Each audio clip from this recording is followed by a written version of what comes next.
नमस्कार. मी विदुला विश्वास Shete, institute of योग पुणेतर्फे नवरात्रीचा नवजागर अश्विन शुद्ध द्वितीया या तिथीला आपल्या सगळ्यांचं सहर्ष स्वागत करते. अश्विन शुद्ध द्वितीया म्हणजेच घटस्थापनेचा दुसरा दिवस.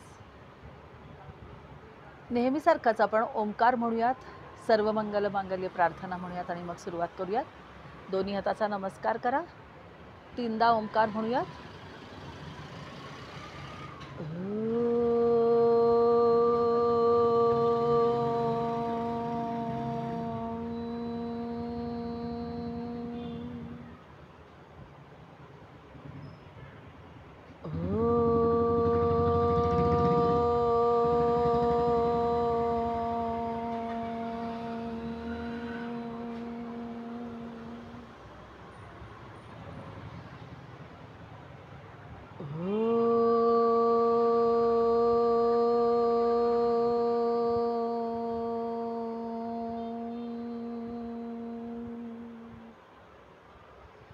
सर्वमंगलमांगल्ये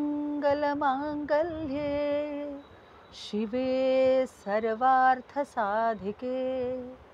शरण्ये त्र्यंबके गौरी नारायणी नमोस्तुते. ओम शांती शांती शांती. दोन्ही हात छान चोळा एकमेकांवरती आणि ही पॉझिटिव्ह ऊर्जा संपूर्ण शरीराला द्या.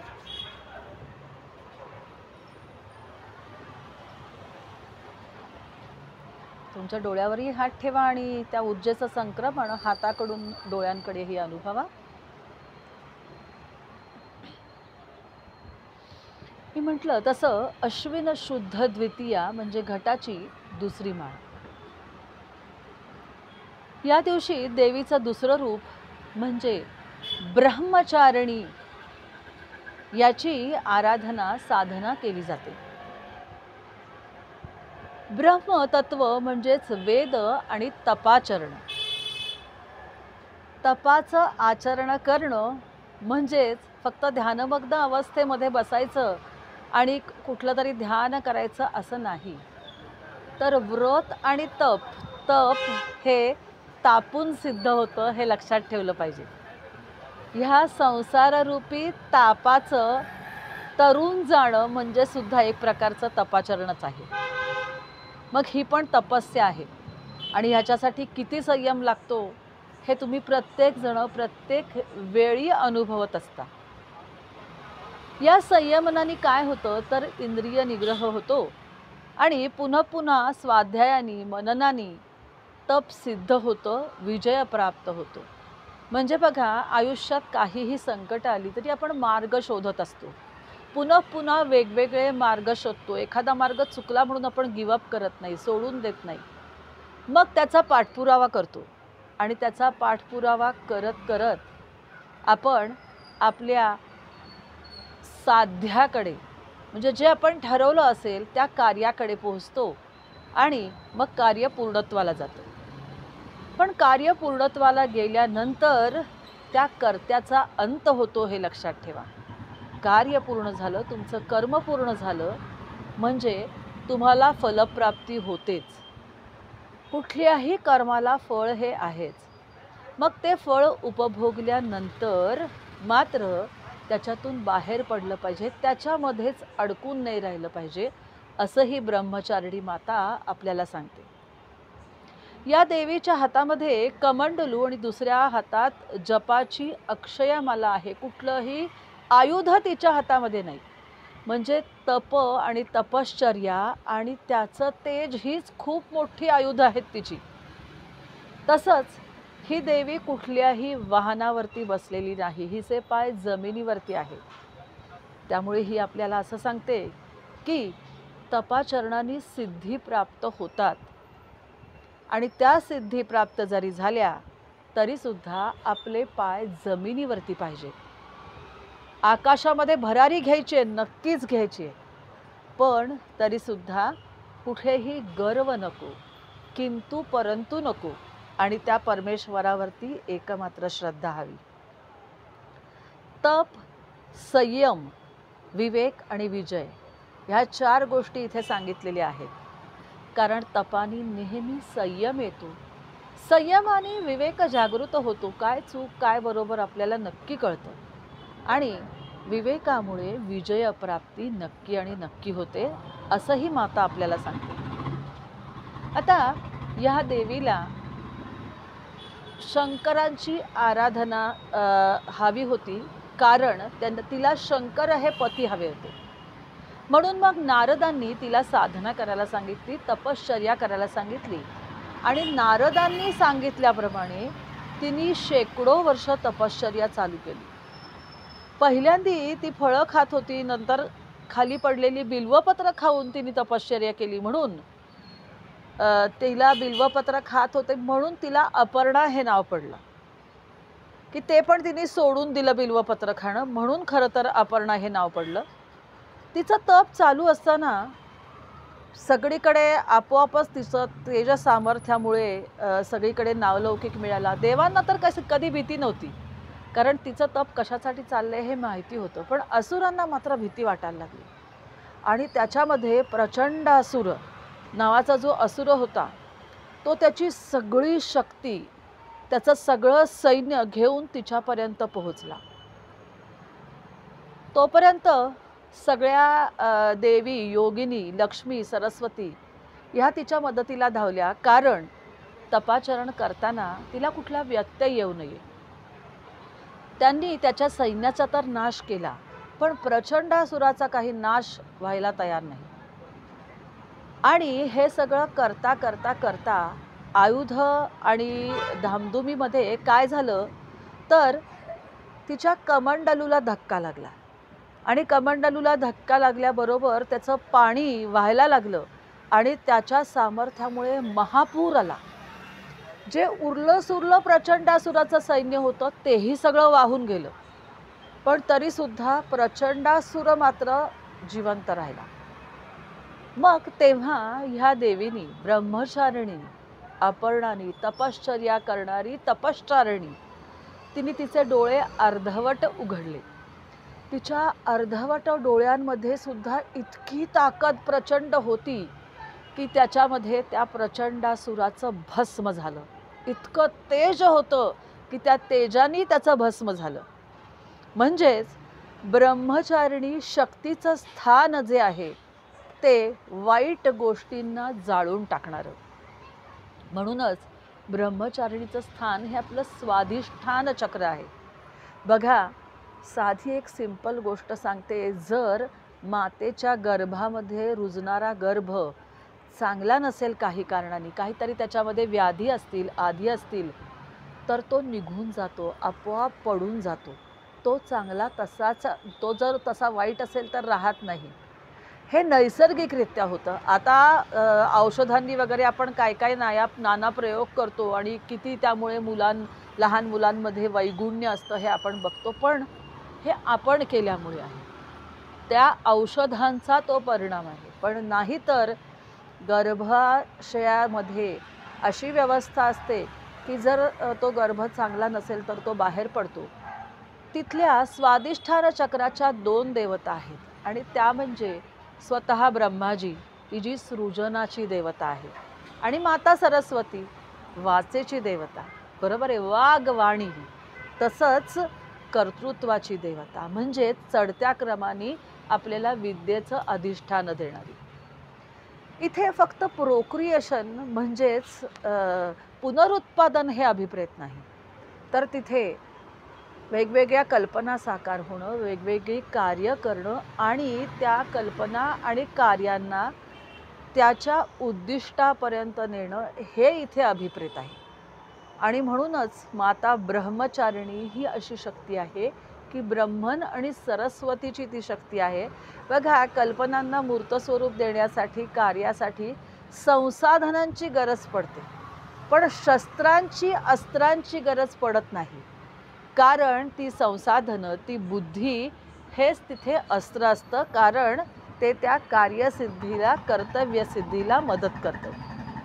अशी ही ब्रह्मचारिणी. बघा, इथे आपल्याला जाणीव होते भक्तीची आणि शक्तीची. या स्वादिष्ठान चक्रामध्येच ही जाणीव आपण नेणिवे सकट घेऊन जाऊ शकतो. आणि ही शक्तीची साधना जर या ठिकाणी केली गेली तर आध्यात्मिकतेची सुद्धा साधना होते. स्वादिष्ठान चक्राचं तत्व आहे जलतत्व. म्हणून ह्या स्वादिष्ठान शक्तीच्या ब्रह्मचारिणीच्या कमंडलूमध्ये जल आहे. जल हे सगळ्याचं स्वच्छता करण्याचं प्रमुख साधन आहे. आपली शरीर स्वच्छता ही सुद्धा जलामुळे होते. नको असलेलं सगळं जलाबरोबर बाहेर पडतं. आपला घाम सुद्धा नको असलेलं सगळं बाहेर काढून टाकतो, हे आपल्याला माहिती आहे. म्हणून वॉटर थेरपी सुद्धा खूप प्रसिद्ध आहे.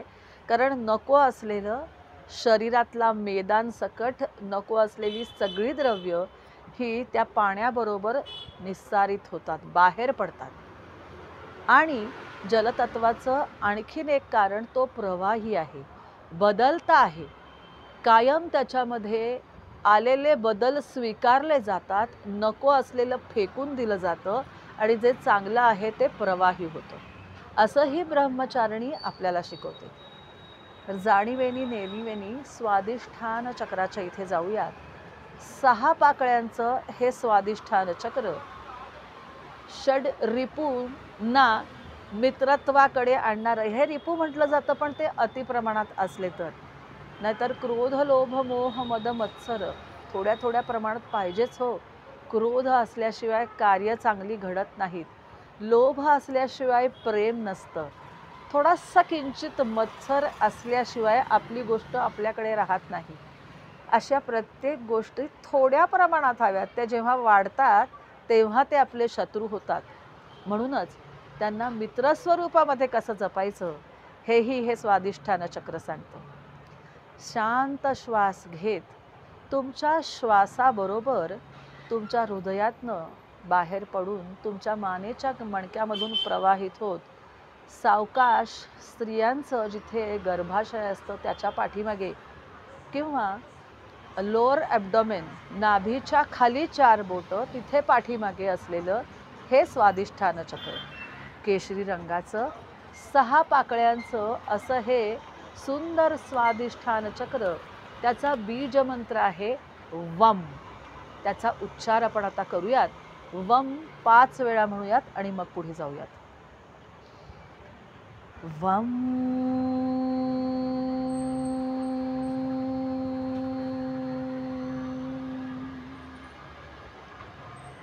वम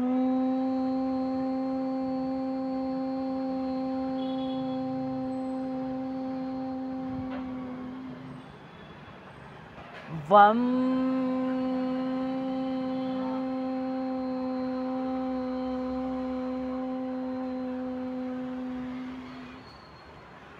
वम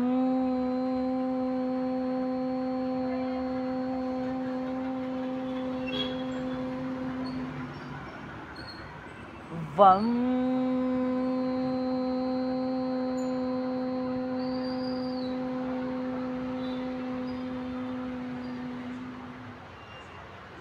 या बीजमंत्राचा जप तुमच्या मनामध्ये चालू ठेवत किंवा तोंडाने हवा असेल मोठ्यांदी म्हणायचं असेल तर तसंही करा. पण एकीकडे मी ह्या ब्रह्मचारिणीबद्दल जे सांगते तेही कानाने साठवा. कारण जाणीवेनी नेणिवेनी ही ब्रह्मचारिणी शक्ती तुम्ही स्वादिष्ठान चक्राच्या इथे अनुभवताय. नारिंगी रंगाचं सुंदर 6 पाकळ्यांचं हे स्वादिष्ठान चक्र. हे ब्रह्मचारिणी तिला तपाचरण करायचं आहे कशासाठी आणि आपण पण तेव्हा तपाचरण करायचं आहे कशासाठी तर या देवीच्या भक्तीने आपल्याला परिपक्वता येते, ज्ञानाची प्राप्ती होते आणि ज्ञानानुसार आचरण म्हणजेच विवेक. ज्ञानानीच विवेक प्राप्ती होते, नाहीतर अविवेक भस्म करून टाकतो. कुठे काय आणि केव्हा आणि कसं बोलावं कसं वागावं याची जाण आणि भान म्हणजेच विवेक. अशा ज्ञान विवेकाची आजच्या जगात तर खूपच खरंच गरज आहे. कारण आजूबाजूला काय वागताडत चालतंय, कुणाबद्दल काय बोललं जातं हे आपण अनुभवतोय. ज्याची योग्यता नाही तो सुद्धा अतिशय योग्य व्यक्तीबद्दल काय काय बोलत असतो ते आपण ऐकतो. म्हणजे देवानी तुम्हाला तोंड दिलंय म्हणून तुम्ही काहीही बोलाल कुणाबद्दल काहीही बोलाल. आणि आजची तरुण पिढी तर आरेला कार्य करण्यात एकदम पटाईत झाली आहे. पण प्रत्येकच तारुण्य असं नाही आहे. विद्या विनयेन शोभते असे कित्येक तरुण व्यक्ती आपल्याला दिसतात की रस्ता क्रॉस करून देतात. बऱ्याच जणांना कुणाला दिसलं समोर, जरी जोरात त्यांची गाडी असली, म्हाताऱ्या व्यक्ती आहेत, थांबतात, सगळ्यांना मदत करतात, आजारी व्यक्तींना मदत करतात. गणपतीनंतर किती अस्वच्छता पुण्यामध्ये होते, ती स्वच्छता मोहीम ही तरुणाई दुसऱ्या दिवशी राबवते. नदी किनारा त्यांनी स्वच्छ केला, देवळं स्वच्छ केली, बागा स्वच्छ केल्या. असे खूप साऱ्या गोष्टी ही तरुणाई करते, हे लक्षात ठेवा. त्यामुळे तरुणाईला फक्त नावं ठेवता कामा नयेत, तर तरुणाईची जी पॉवर आहे, त्यांची जी शक्ती आहे, त्यांची जी ऊर्जा आहे, ती वैधानिक स्वरूपात वापरली गेली पाहिजे. चांगल्या स्वरूपात ती वापरली गेली तर ती तपश्चरणाकडे म्हणजे ब्रह्मचारिणीच्या ज्ञान वैराग्याकडे जाते, हेही आपल्याला दिसतं. आता विवेकाची आजच्या जगात आपल्याला गरज आहे, आपण बघितलं. मग त्यामुळे खरं संरक्षक कवच हे विवेक आहे. ब्रह्मचरण म्हणजे नीतिनियमांचं पालन आणि त्यामुळे या शक्तीच्या उपासनेनी किंवा उपासना करण्यामुळे सर्जनशीलता, निरोगी जीवन, नात्यांमध्ये इमानदारी, नैतिकता, चारित्र्य आणि आनंददायी आयुष्य होतं. आपोआपच नैतिकता असल्यावरती सत्याची कास धरली जाते आणि आनंद आणि आनंदच पसरतो, कारण सत्य लक्षात ठेवायला लागत नाही. खोटं बोललं तर लक्षात ठेवायला लागतं की मी काल काय बोललो होतं बरं, पण खरं बोललं असेल तर ते खरंच असतं ना, ते लक्षात ठेवायची गरज नाही, ते तोंडातून आपोआप बाहेर पडतं. असं आनंददायी आयुष्य होतं आणि ब्रह्मतत्व हे सगळीकडे चराचरात भरून राहिले आपल्याला माहिती. म्हणजेच इन्फिनिटी ब्रह्मचारयितुं शीलम यस्याः सा ब्रह्मचारिणी, असं या ब्रह्मचारिणीबद्दल म्हटलं जातं. आणि या शक्तीमुळे आपलं मनोदौर्बल्यही आपोआपच जातं. तपानी मनात दौर्बल्य येणाच कुठून? विविध क्षमता जागृत होतात, उदात्तता येते आणि समरसतेकडे प्रवास चालू होतो. नुसतंच समता, सायुज्यता, समीपता असं नाही, तर खरंच आयुष्यामध्ये प्रत्येक गोष्टीमध्ये साक्षीभाव यायला लागतो आणि हे अतिशय महत्त्वाचं आहे. या शक्ती साधनेचा बीजमंत्र अगदी सोपा आहे, सहज म्हणण्यासारखा, कालच्यासारखा. ओम ऐं ह्रीं क्लीं चामुंडायै विच्चै ओम ब्रह्मचारिणी देव्यै नमो नमः. काल आपण म्हटलं होतं शैलपुत्री देव्यै नमो नमः, त्याच्याऐवजी फक्त ब्रह्मचारिणी देव्यै नमो नमः एवढा बदल इथे आहे. आपण या बीजमंत्राचा 5 वेळा जप करूयात. माझ्याबरोबर तुम्हीही म्हणा. ओम ऐं ह्रीं क्लीं चामुंडायै विच्चै ओम ब्रह्मचारिणी देव्यै नमो नमः. ओम ऐं ह्रीं क्लीं चामुंडायै विच्चै ओम ब्रह्मचारिणी देव्यै नमो नमः. ओम ऐं ह्रीं क्लीं चामुंडायै विच्चै ओम ब्रह्मचारिण्यै देव्यै नमो नमः. ओम ऐं ह्रीं क्लीं चामुंडायै विच्चै ओम ब्रह्मचारिणी देव्यै नमो नमः. नमो नमः, नमो नमः. ह्यातला ओंकार म्हणजे त्या परब्रह्माचं नाव। ऐम हा सरस्वती म्हणजे वाक्देवीचा मंत्र। ह्रीम म्हणजे लक्ष्मी माता, म्हणजे संसाधन सगळी श्रीमंती। आणि क्लीम म्हणजे कर्म, कामना, इच्छा। चांगल्या कामना असल्या तर वाक, वाणी, विवेक सगळं आपल्याला, विद्या सगळं आपल्याला सहाय्यकारी होतं। आणि त्याच्यासाठी ही लक्ष्मी माता म्हणजे ह्रीम म्हणजे संसाधनं ही सुद्धा आपल्याला लागतात। म्हणून ह्या 99 मंत्रामध्ये आधी हे बीज मंत्र आलेले आहेत। आता याचा सुंदर श्लोक आहे की जो सगळीकडे प्रसिद्ध आहे, तो आपण म्हणूया। या देवी सर्वभूतेषु ब्रह्मचारिणी रूपेण संस्थितः नमस्तस्यै नमस्तस्यै नमस्तस्यै नमो नमः। या देवी सर्वभूतेषु ब्रह्मचारिणी रूपेण संस्थितः नमस्तस्यै नमस्तस्यै नमस्तस्यै नमो नमः। या देवी सर्वभूतेषु ब्रह्मचारिणी रूपेण संस्थितः नमस्तस्यै नमस्तस्यै नमस्तस्यै नमो नमः। स्वादिष्ठान चक्र जिथे आहे ना, सृजन नवनिर्मिती, तिथे हिची आराधना केली जाते। कारण नवज्ञान, प्रज्ञा, नवकल्पनांचं हे स्थान आहे। ज्याला जीवनातला अर्थ समजून आपण स्वात्मारामाकडे म्हणजेच स्वतःच्या खऱ्या ओळखीकडे, की मी कोण आहे, माझा जन्म कशासाठी झाला आहे, एवढी अरबो खरबो करोडो जनता आहे, पण इतक्या 84 लक्ष योनीतनं प्रवास करून त्या सगळ्या यातना भोगून मी काहीतरी पुण्यकाम केलंय म्हणून मी या मनुष्य जन्माला आलोय। तर परब्रह्मानी फक्त या मनुष्य जन्मात आपल्याला संधी दिलेली आहे की हा जन्म कशासाठी, काय साधना केली पाहिजे, काय कर्म केली पाहिजेत, आणि मगच या सगळ्या योनीतनं न फिरता परत मनुष्य जन्म किंवा त्या परब्रह्मामध्ये विलीन होणं। म्हणजेच फक्त कामना आणि इच्छा यांच्यासाठी जन्म न घेता त्या परब्रह्माच्या कार्यासाठी जन्म घेणं किंवा त्याच्यात विलीन होणं, हे आपल्याला जमायला पाहिजे। याच्याकडे आपण नक्की जायला पाहिजे। हे सुद्धा ही ब्रह्मचारिणी माता तपश्चर्याने आपल्याला सांगते, हे मात्र लक्षात आलं पाहिजे।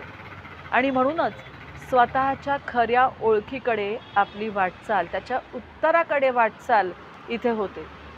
जीवन हे फक्त उपभोगासाठी नाही हो, तर त्यागासाठी आहे, दानासाठी आहे, ब्रह्मसाधनेसाठी आहे, हे इथे समजतं। योग्य वेळी योग्य गोष्टी करून मानव निर्मोही होऊ शकतो। आणि ह्या शक्तीचं तत्व हे जलतत्व आहे ना, हे प्रवाही व्हायला शिकतं ते तेवढ्यासाठीच की जीवन प्रवाह चालू राहिला पाहिजे आणि नंतर तो समुद्राला मिळलाच पाहिजे। म्हणजेच तो शांत झालाच पाहिजे, तो वैराग्याकडे गेलाच पाहिजे। म्हणजे फक्त सगळं सोडून देऊन, कर्म सगळी सोडून देऊन वैराग्याकडे नाही जायचं। तर काहीतरी कर्मासाठी जन्म आहे, त्यामुळे कार्मिक प्रक्रिया पूर्ण करूनच आपल्याला त्या पूर्णत्वाकडे जायचे, हे लक्षात ठेवलं पाहिजे। सगळ्यांना आपल्यात मिसळून घेतं जल म्हणजे पाणी, आणि स्वतःसारखं स्वच्छ आणि निर्मळ करतं। बघा, त्रिगुण निर्गुणाकडे वाटचाल होते ते याच्याचमुळे।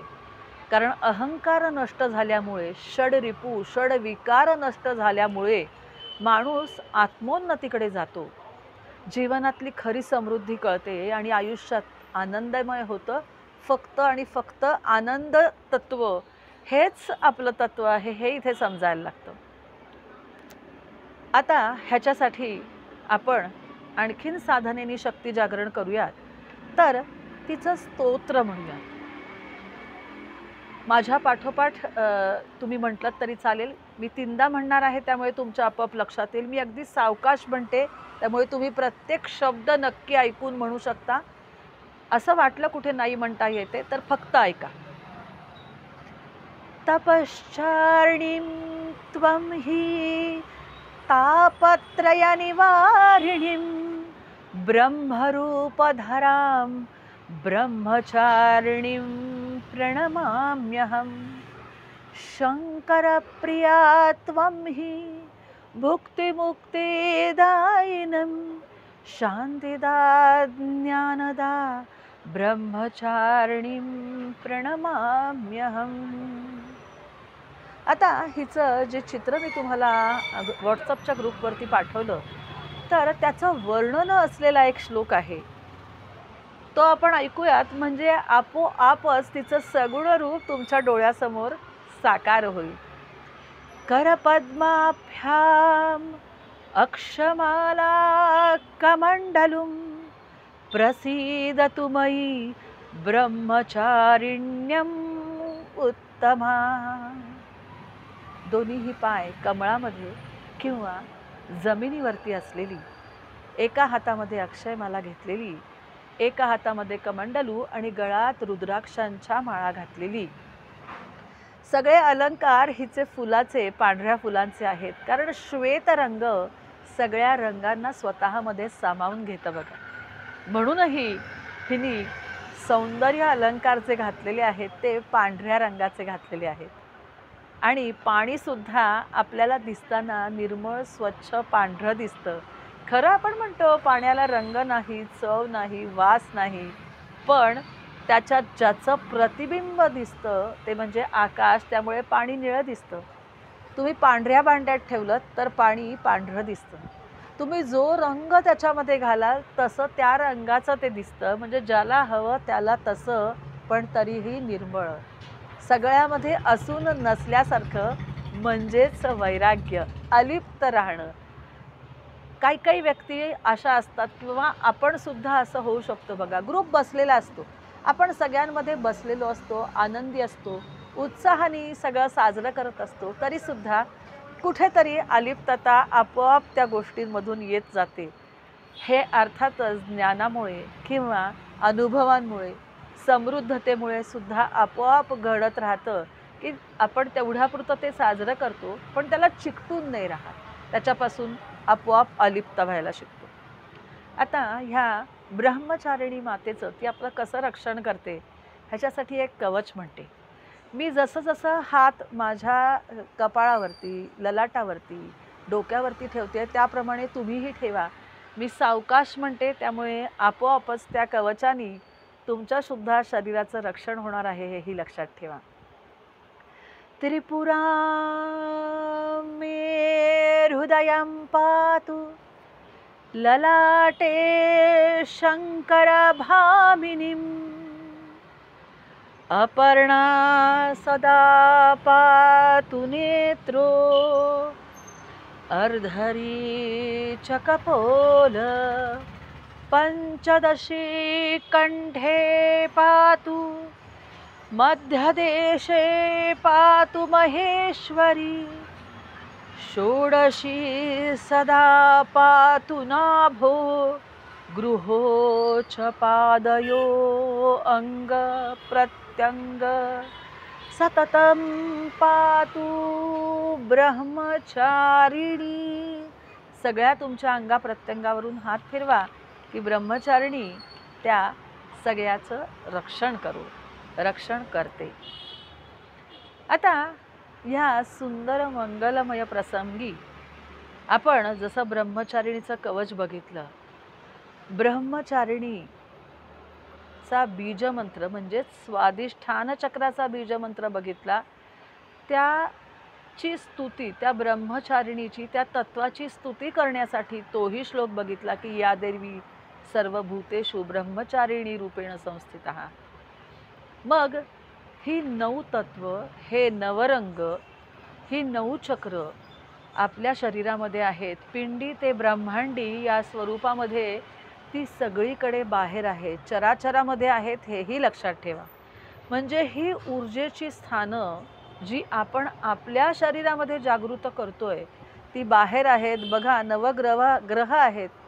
जरी आपण अष्टदिशा म्हटलं तरी जर अधपातू नाही गेलं, ऊर्ध्वगामी गेलं, कारण ऊर्जा नेहमी वरच्या दिशेला जाते. आपण ब्रह्मांडातली ऊर्जा खेचून घेतो, पण ती खाली आपण खेचून घेतो म्हणून, नाहीतर कुठलीही ऊर्जा, अग्नीच्या ज्वाळा या वरच्या दिशेने जातात आणि त्यामुळे ऊर्ध्वगामी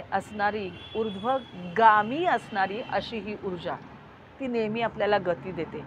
अष्टदिशा आणि ऊर्ध्वगामी नेणारी अशी,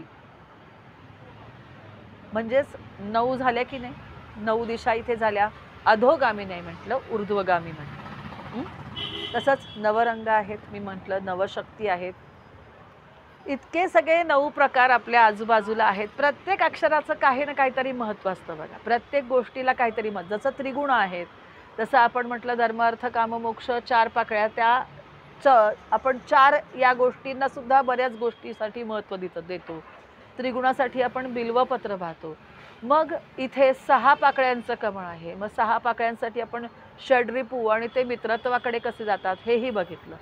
मग हे सगळं बघता बघता नक्कीच आपण एखादं छान काव्य की जे त्या शक्तीच्या आराधनेसाठी आहे याच्याकडे पण नक्कीच गेलं पाहिजे.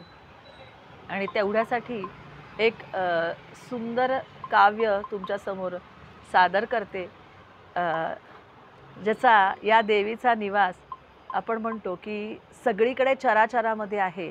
तसं माहूरगडावरती तिचा निवास आहे. ते एक पवित्र क्षेत्र देवीचं म्हटलं जातं. माहूरगडावरती असलेली ही माहूरची देवी, तर त्याच्याबद्दल एक सुंदर काव्य आहे. माहूरगडावरी गडावरी ग तुझा वास, भक्त येतील दर्शनास.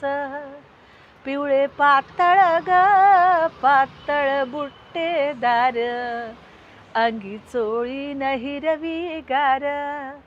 पितांबराची ग बराची खोचून कास, पितांबराची ग पितांबराची खोवून कास.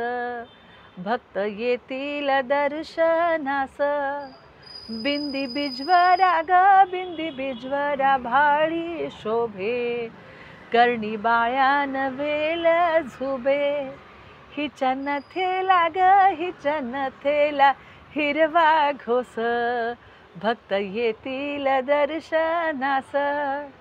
ठरी सुशीन ग ठरी सुशीन मोहन माळ, सरी ठुशीन ग सरी ठुशीन मोहन माळ. जोडवे मासोळ्या पैंजण चाळ, पट्टा सोन्याचा ग पट्टा सोन्याचा कमरेला.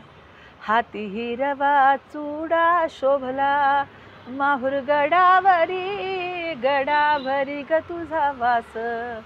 भक्त येतील दर्शनास. जाई जुईची ग जाई जुईची आणली फुले, भक्त गुंफीती हार तुरे. हार घालीते ग हार घालीते अंबे तुला, भक्त येतील दर्शनाला. माहूरगडावरी गडावरी ग तुझा वास, भक्त येतील दर्शनास. हिला बसायला ग हिला बसायला चंदनी पाट, हिला जेवायला चांदीचे ताट. पुरणपोळी ग न पुरणपोळी ग भोजनाला, मुखी तांबूल देते तुला. खणा नारळाची ग खणा नारळाची ओटी तुला, भक्त येतील दर्शनाला. माहूरगडावरी गडावरी ग तुझा वास, भक्त येतील दर्शनास. माझ्या मनीची ग मनीची मानस पूजा, प्रेमे अर्पिली अष्टभुजा. माझ्या मनीची ग मनीची मानस पूजा, प्रेमे अर्पिली अष्टभुजा. मनोभावाने ग मनोभावाने पूजिते तुला, भक्त येतील दर्शनाला. माहूरगडावरी गडावरी ग तुझा वास, भक्त येतील दर्शनास. माहूरगडावरी गडावरी ग तुझा वास, भक्त येतील दर्शनास, भक्त येतील दर्शनास, भक्त येतील दर्शनास. असं सुंदर काव्य, तिचं वर्णन बघा. ह्याच्यामध्ये सगळे अलंकार आहेत, सुंदर वर्णन आहे देवीचं. म्हणजेच आपल्याला ही शक्ती, हे चैतन्य काय सांगतं, फक्त सगळं सोडून द्यायला सांगत नाही हो, त्याची अनुभूती घ्यायला सांगते. आपले सगळे देव बघा, सुंदर अलंकार घातलेले, सुंदर वस्त्र घातलेले. ब्रह्मचारिणी सुद्धा फुलांचे अलंकार घातलेले आहेत. तिने वैराग्याकडे नेणारी अशी रुद्राक्षाची माळ घातली, पण तरी सुद्धा वैराग्य हे सुद्धा सुंदर अलंकारच आहे. ती जीवनातली एक स्टेज आहे, आपल्या अविभाज्य भाग आहे. त्याच्याशिवाय आपण वैराग्यातूनच समाधीकडे जाणार आहोत, त्या परब्रह्माकडे जाणार आहोत. ज्या त्या गोष्टी ज्याच्या तिथे ठेवून दिल्या, मोह नाही बाळगला, तरच आपण पुढे जाऊ शकतो. म्हणूनच आत्तासुद्धा या सेशनचा पुढे मोह न बाळगता आपला हा जो आनंद आहे तो सगळ्यांना वाटूयात. सर्वे भवन्तु सुखिनः म्हणून आजच्या ह्या सेशनची सांगता करूयात. हात जोडूयात. ओम सर्वे भवन्तु सुखिनः, सर्वे सन्तु निरामयाः, सर्वे भद्राणि पश्यन्तु, मा कश्चित् दुःखभाग् भवेत्. ओम शांति शांति शांती. दोन्ही हात एकमेकांवरती चोळा आणि ही ऊर्जा तुमच्या संपूर्ण शरीराला द्या. ब्रह्मन् आचरयती, ती ब्रह्मचारिणी, वेदांना जाणणारी, जगणारी, तपस्सामर्थ्याने सिद्ध करणारी अशी ही ब्रह्मचारिणी. तुमच्यातल्या स्वाधिष्ठान चक्रामधल्या असलेल्या ब्रह्मचारिणीला माझा नमस्कार. नमो नमः, नमो नमः, नमो नमः.